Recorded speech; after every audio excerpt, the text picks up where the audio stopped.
Welcome back to the Stanley Way XJ build, and today we're going to talk about a common issue when lifting any vehicle, and that's driveline vibration.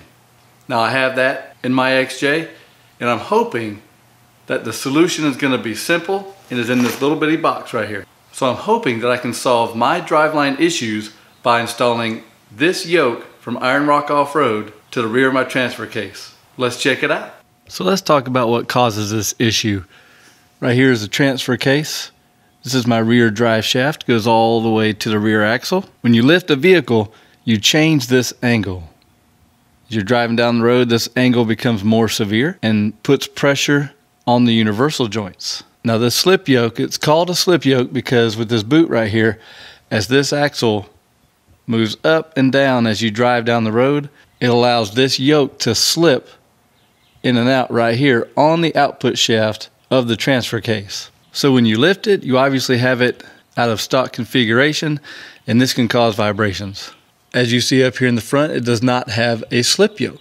It has a double cardan or a CV joint, if you want to call it that. It has two universal joints that attach here at the transfer case. Kind of hard to tell because of the cross member.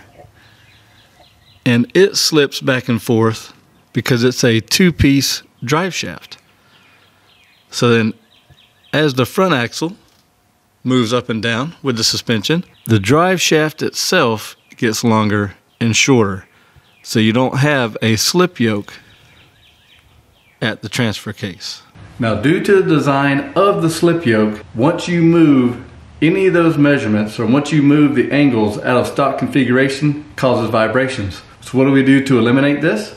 Well, a lot of people buy what's called a slip yoke eliminator kit, but the problem with that is you have to remove the transfer case, you then have to disassemble the transfer case, install a bunch of parts and pieces. You've probably seen it, and I really don't feel like doing that right now. So what I'm going to do is take that yoke that I got from Iron Rock Off-Road, and I'm going to modify the current output shaft that's coming out of my transfer case, modify it to accept the yoke without disassembling the transfer case, and then take my front drive shaft and put it on the rear and see what happens. Now typically when you buy a slip yoke eliminator kit, you have to buy a custom drive shaft, or whoever you buy the kit from, they'll have a drive shaft that you can also buy with it. You're talking about $500, $600, $700 once everything's said and done. And that's not even counting what you may find in the transfer case once you have it disassembled. Seals, I've never done that job before. I don't even know what it would all involve. But I bought this kit from Iron Rock Off-Road for $100 on sale. So to me, that is a huge win if I can get these driveline vibrations taken out for just $100. Install this yoke, take my front drive shaft, put it in the back, see if the vibrations go away. The XJ will be a two-wheel drive model for a little while, but then all I have to do is buy another front drive shaft from about a 98, 99 XJ and put it in the front and be good to go. So if you're looking for a solution to get your driveline vibrations out, you don't have but a couple $100, this may be for you. So here's what I'm going to try to do. The rear drive shaft, this is the slip yoke.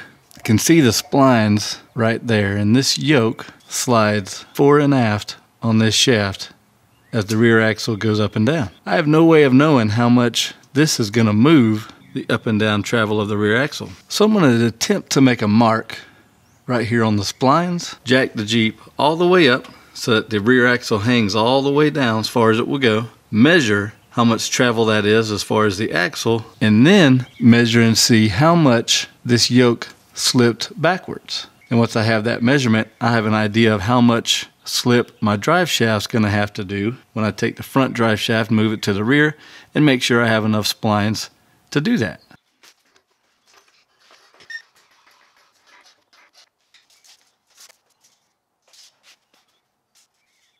So to give you an idea of what I'm talking about is, see right here I made a Sharpie mark on the splines. That's where it was sitting with the rear tires on the ground. So I jacked the rear of the Jeep up and it moved 2 inches. The bump stop was 9 inches above the axle when the tires are on the ground. I picked it up and now they're 11 inches. And with 2 inches of travel, the axle moves back 1/8 of an inch. It's not very much. So now I've got to go to the store and get a few things before we start this job. So I want to make sure that it is the rear drive shaft that's causing the issue that's making the vibrations. So what I'm going to do is remove the rear drive shaft, put the Jeep in 4-wheel drive, 4-high of course, and drive to the store with a front-wheel drive Jeep.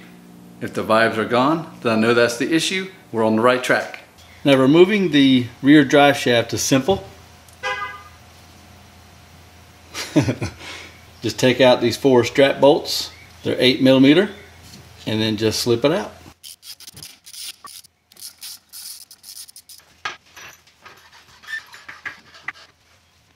Lifting the rear of the Jeep up and putting the transmission in neutral can also help. Spin this around and then easily get to the second set of bolts.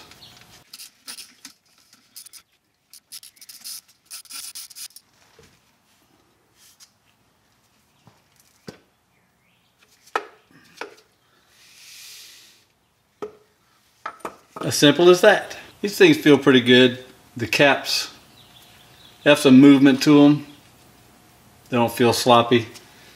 So what we'll do is put a piece of tape around that to keep the caps from falling off and store this thing. So now we'll just remove the dust boot and expose the entire output shaft of the rear of the transfer case. Now the yoke I got from Iron Rock Off-Road, we'll go ahead and test fit, make sure that it goes on. And it does. Always want to make sure.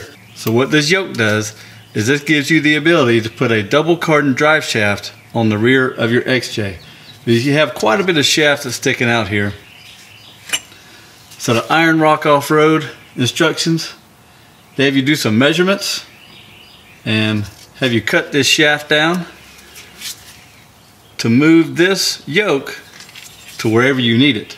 Now what they do talk about in the instructions is having a minimum of 1.25 inches of shaft sticking out. So whatever shaft you use, make sure you have that minimum. You should be good to go. They also talk about it being a good idea to cut the back of this shaft off because this is all case hardened. And when you have to drill the end of this out to tap new threads to put the bolt in, because it's going to be a bolt, is going to be what holds this in place. It's a lot more difficult to drill through case hardened metal. Once you get down in there, I think it's like, oh, I don't know how far it is. Well, we're going to cut past that to where it's softer metal to drill into and cut the threads. But first, let's go to the store in front wheel drive, see how this thing does. So great news, went to Tractor Supply, got the tools that I need, drove all the way there and back in front wheel drive only with the rear drive shaft out, absolutely no vibrations, smooth as butter. So let's get this thing going. So I'm thinking what I'm going to do is measure from here where the axle U-joint mounts and all the way back to the transfer case of the front drive shaft, see what that distance is, and try to get that same exact measurement by cutting the rear output shaft out of the transfer case. It's about 32 1/8. So now what that means for the rear is we're going to try to get this measurement to be the same as it was in the front. That way the drive shaft is in the same exact position it is now, except for the front being in the rear. Try to get the measurement to be the same. So with no cutting on this shaft, I want to see what the measurement is for the rear axle. And if we do that, let's see. Rear axle is at 29.5 inches. So if we want to get it to 32, that means we'll have to cut, what is that, 33.5 inches off of it? 33.5. That's not what I meant. Wait a minute, now I'm confusing myself. So we're at 29.5, so if it was at 30, that'd be 2 inches, so 2.5 inches. So if we want it to be the same exact measurement as the front, we gotta cut 2.5 inches off of this shaft.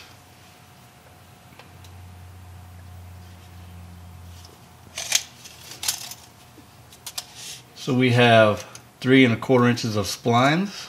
I gotta read the instructions. So what the instructions tell you is you're supposed to have a minimum of 1 1/4 inches of splines left on this shaft after you cut. So 1 1/4 inches would be right here. So that would mean that you're cutting 2 inches off of this shaft. But that's not necessarily necessary. Of course, you don't want to go right to the minimum and then cut there. If you mess up that cut, then that shaft is no good. So if we go off of our measurement, we want to do 32 inches. We are not going to cut to where this tape measure says 32 because we have to account for this yoke. So for this yoke to be at 32 inches, well, we know the maximum we can cut is 2 inches. Now the front drive shaft, it is slid out a little bit, so it can actually slide in some. So that's not a big deal. Now if you look at the instructions, it tells you to cut this shaft. If you look at the instructions, it tells you if you're using a front drive shaft out of a 98 XJ, you cut this shaft at 33 3/4 of an inch from the rear drive shaft pinion. And if I do that, there is no way that that would work, because that would leave me with only about a 1/2 inch of threads. So that won't work. Make sure you verify these measurements before you do any cutting on your Jeep. So now let's take the front drive shaft out and see what we got to work with. 8mm, just like the rear drive shaft.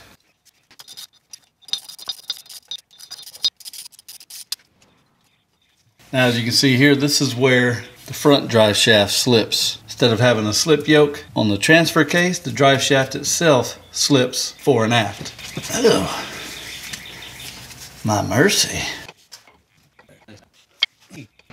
So there's your slip that I was talking about. And it just shot some grease out. That's cool. Now 32 inches from yoke to yoke, there was about 1 inch sticking out. Now if you remember, if we cut the rear shaft out of the transfer case, where this will be 32 inches just like it is here in the front, we wouldn't have enough splines left over. But at the height that it was running just now, it had about 1 inch before it bottomed out. So if we do about a 1/2 inch, we should be good to go. This thing should not bottom out, because if you remember when we moved the axle up, the rear axle up 2 inches, it only pushed the slip yoke in 1/8 of an inch. So it should give us plenty of bottom out travel on this drive shaft. And now this double card-in joint right here, this is what we're after. This is what's going to take away our driveline vibration in the rear. By putting that yoke from Iron Rock Off-Road on the rear, we'll be able to mount this drive shaft to the rear. But first, got to get it off.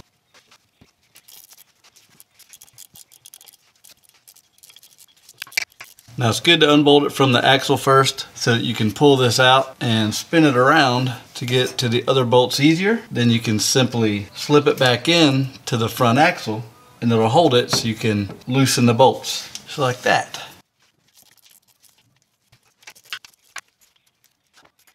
Now maybe this will help you visualize more what's going on. You've got the double carding joint right here. This part of the U-joint is what we just disconnected from the front of the transfer case. We have to get this to where it'll mount up to this yoke. As you can see, it's too long. So we're gonna figure out how much we need to cut off this shaft. So looking at it here, this drive shaft now is all the way collapsed. And with this drive shaft collapsed, it's about 31 inches. So with us having to maintain a minimum of 1.25 inches of splines here, let's say we cut it with 1.5 inches. That would give us plenty of splines left over. That means we would cut we cut 2 inches off of here. That would give us a length, a drive shaft length. Right now we're sitting at 29.5, so that would be 31.5. So if we did that, that would mean that this drive shaft is sticking out a 1/2 inch, which would give us a decent amount of travel before it bottoms out. So I think I'm gonna cut 2 inches off this shaft. You tell I'm a little nervous, I'm overthinking it. Worst case scenario, I completely hack this thing up, and then I have to order a regular slip yoke eliminator, where you gotta take the transfer case out, take all this apart, and change the shaft anyway. So it's worth a shot to do it cheap. So now with my mark on here, this is 1.5 inches that we're gonna take off of here. Measure all the way around. Remember, it doesn't have to be perfect, because we have a lot to work with here.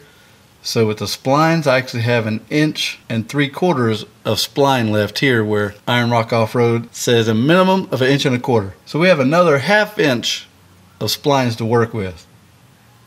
I'd rather cut it long than accidentally cut it short. So now what I'm going to do is crank the Jeep, parking brakes on, I have chocks on the wheels, and I'm going to put this in drive, in two-wheel drive.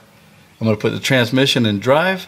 I'm going to allow this shaft to spin so that when I go to cut this, so with it spinning, it's going to be like a lathe. As I bring the cutting wheel up here, it's going to be spinning and it's going to make my cut nice and straight. So I don't have to be perfectly aligned and straight when I'm cutting the thing. And I only have to use the cutting wheel and go halfway through the shaft, instead of having to go all the way through the shaft and make sure I'm straight and all that. So don't try this at home.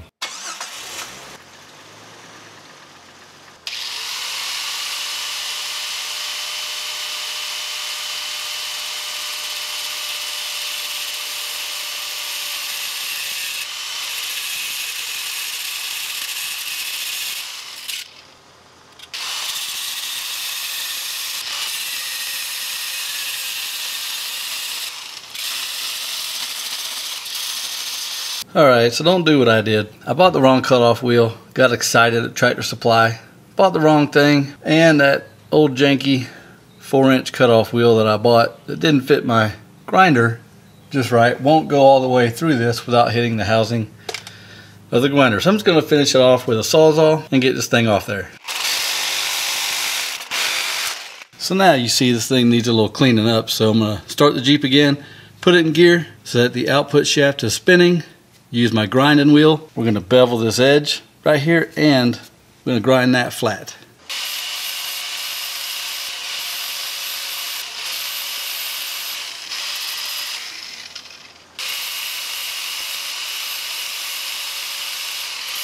Now before I drill this out, I'm going to take a few measurements, make sure we're good to go. So the minimum was 1.25 inch splines. We have 1 3/4 inch of splines. So let's put this up here like we're done with it. Another reason why I cut 1.5 inches off of the shaft is this dust cover right here. With this yoke pushed all the way back, it mates right up to this. So I don't have to cut anything, no clearance issues, no nothing. Now if we have to cut more of the shaft off of it, you can actually cut this yoke off because it's not going to mess anything up. Because as you can see, the splines, they don't go all the way to this edge. So you can cut quite a bit of this off right here, or if you needed to clear that dust cover. So let's put this back on and grab our drive shaft and see what happens. Put it into the axle, collapse the drive shaft all the way down. Ooh, and that is tight. So turn that. There we go. Now this is going to be bottomed, so we got to pull this out here. So with this in there, we actually have 5/8 of an inch collapse here. On the safe side, a 1/2 inch. So if you remember, having a 1/2 inch here, our axle has to move 2 inches for this to slide 1/8 of an inch. So with 5/8 clearance, that gives us 10 inches. That means that the rear axle would have to be completely collapsed all the way up to the bump stops. I don't even know what would ever cause that, but when you articulate and the axle's moving side to side, one wheel's up, one wheel's down, it doesn't collapse all the way because your differential's in the middle. So there should never be an instance to where this thing collapses all the way down, but if it does, we have enough clearance here, so I'm going to call that good. So now let's talk about the tools. They want you to drill a pilot hole 1/4 inch, then you got a 5/16 drill bit to drill the final hole. Then you have a tap, and that's to thread the inner diameter of that shaft that we just cut so that you can bolt the new yoke back on there. Now this stuff does not come with the yoke. Oh, also got this little doodad here, and this will keep you centered on the shaft when you go to drill. I need all the help I can get. Y'all probably noticed that. So I went and bought all this. So for $100, all you get is the yoke and instructions, okay? So you buy this from Iron Rock Off-Road, then everything was on sale when I bought it. Total ticket was $166. So that's shipping and everything. So to me, that's worth it. Put this on there, one-time use. I don't know, I may buy more Jeeps and do this again, and I already have this tool.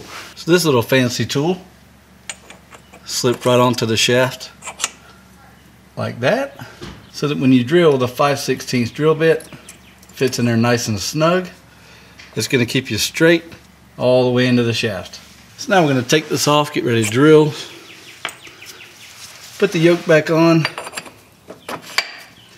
The reason why I'm doing that is this is a 3/8 hole, and the instructions tell you to locate the center and actually mark it for your drilling. You can take a 3/8 drill bit, drill into there, mark it real quick, take it back off, and then start your drilling with a 1/4" drill bit.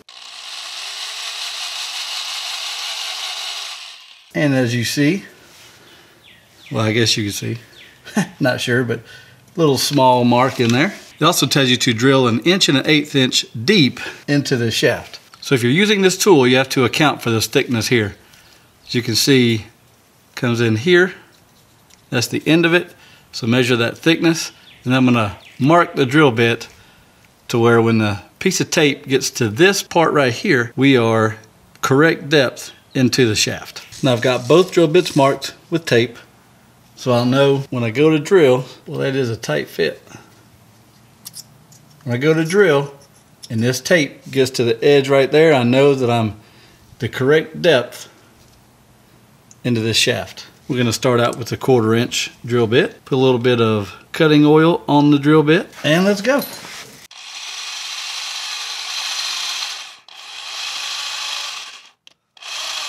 Alright, so I'm going to admit something to you that definitely to watch out for. I was using the 1/4" drill bit with that drilling fixture, and it really started to allow the drill bit to walk off to the side a little bit. I'm going to blame it on myself, bad drilling skills. I decided to just go ahead and drill with the 5/16 bit since it fits tight with the drilling fixture, and go from there. Just go slow, keep it oiled down, and see what we got.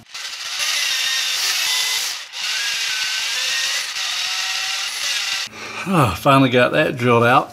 The main part of the hole seems to be centered, but as you can see, it is a little bit elongated when I first started with a 1/4" drill bit, and I'm glad I stopped because that was off pretty good.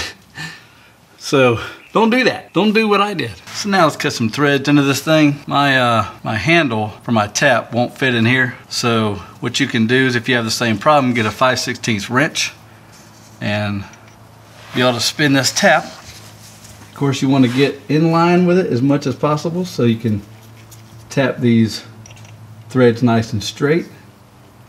Keep it oiled and turn it with the wrench, a little bit at a time.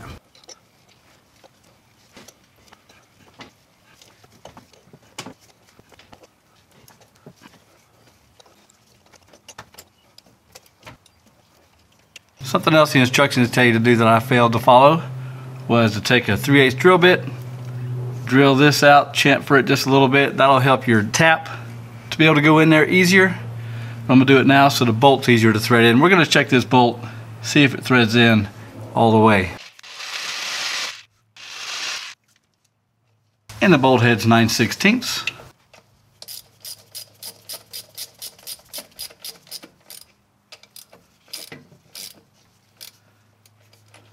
It got a little bit tight, so we're going to go a little deeper with the tap.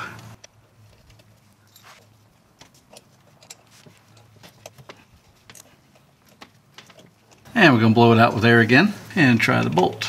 Well, I'm going to tell you, that's a pain in the butt. Cutting part's the easiest. Difficult part's drilling that out and then hand tapping those threads in there. Mercy.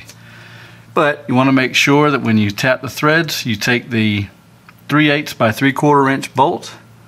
Make sure it threads all the way in, so now you know when you go to put the yoke on there that this bolt is going to bottom out with the head and not the threads. And now the bolt's bottomed out with the yoke. We have no forward and aft movement, so that's good to go.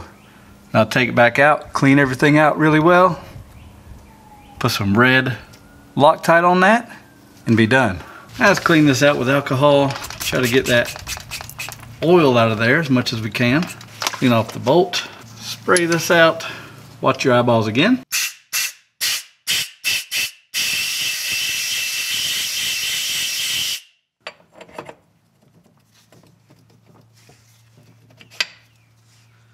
Nice tight fit.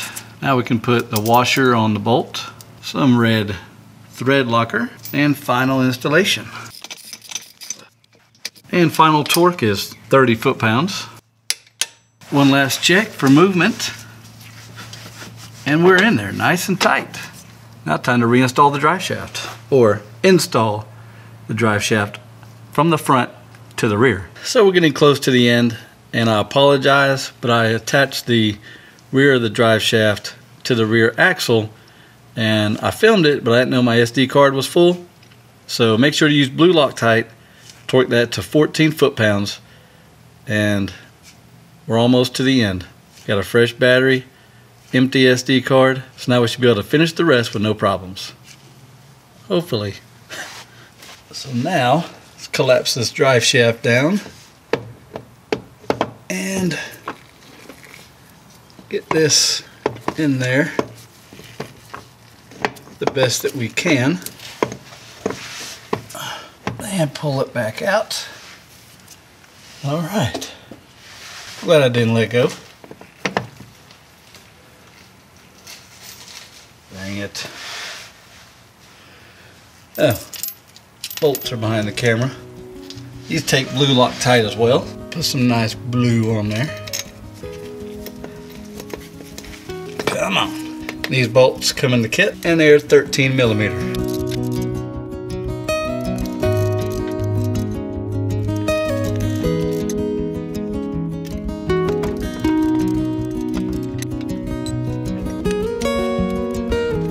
And we're done. All right, so now it's time to go for a test drive. A little nervous about it. We're gonna see if these vibes are gone, see how good this thing drives down the road. So the tires are so loud on the Jeep, and we were just using an iPhone camera, that the audio is not that great. So what I'm telling you now as I'm driving down the road while my wife is filming, that all the vibrations are gone. Everything's good, no vibrations. It was having a low hum at lower speed, and you could tell as the speed went up in the vehicle that the hum changed a little bit. And I'm explaining some other stuff. I can't really remember what I was explaining. But another thing, it was having a weird noise when you let off the accelerator, especially going down a hill. I made some kind of sound and tried to explain what it sounded like before, but all that's gone. And I'm confident that anybody, that if you take your time, you can do this, save you a lot of money, save you a lot of time. And I'm talking about something else as we're just taking a long drive down the countryside. So as always, thanks for watching. I appreciate everybody, and I hope you'll join me on the next one.